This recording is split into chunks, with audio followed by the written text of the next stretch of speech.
My Lords, I rise to speak to Amendment 80. The noble Lord earlier, the Minister, who's not in his place at the moment, said that he couldn't understand what I meant by repressive measures. But this is exactly what I meant, paragraph 4 of the bill, and that's why this amendment removes it. The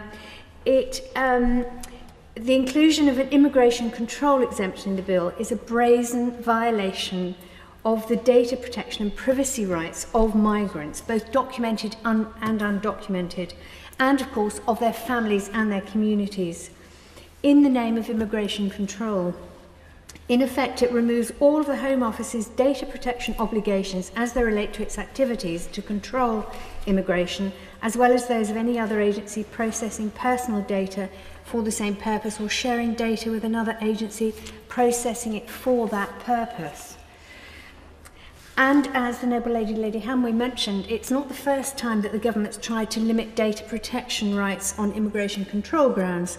Clause 28 of the 1983 Data Protection Bill had an identical aim, setting out broad exemptions to data subjects' rights on grounds of crime, national security and immigration control. The Data Protection Committee, then chaired by Sir Norman Lindop, said that the clause would be a palpable fraud upon the public if it were allowed to become law, because it allowed data required for one purpose to be processed for another. And here's another paragraph by this government. Clause 28 was rightfully removed from the 1983 bill, but today we see it resurrected with even more breadth and even less definition of its objectives. It's made no attempt at all to define the new objective. Nowhere in this bill or its explanatory notes are the notions of effective immigration control or the activities requiring its maintenance defined.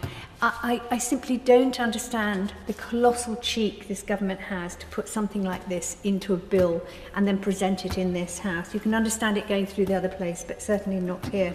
It's virtually impossible to concoct an exhaustive list of all the activities that might be included under this, or of individuals who might be effective. It's the potential list, as again the noble Lady Baroness Hanway has pointed out, could go far beyond the immigrants themselves, and it could apply to almost anybody, including some people in your Lordship's House. At least I hope some people in your Lordship's House might be involved in shelters and food banks. And so I do urge you to think again. I think this is probably one of the really, really nasty bits that the government has an option to take out. So I hope they will listen to us on this.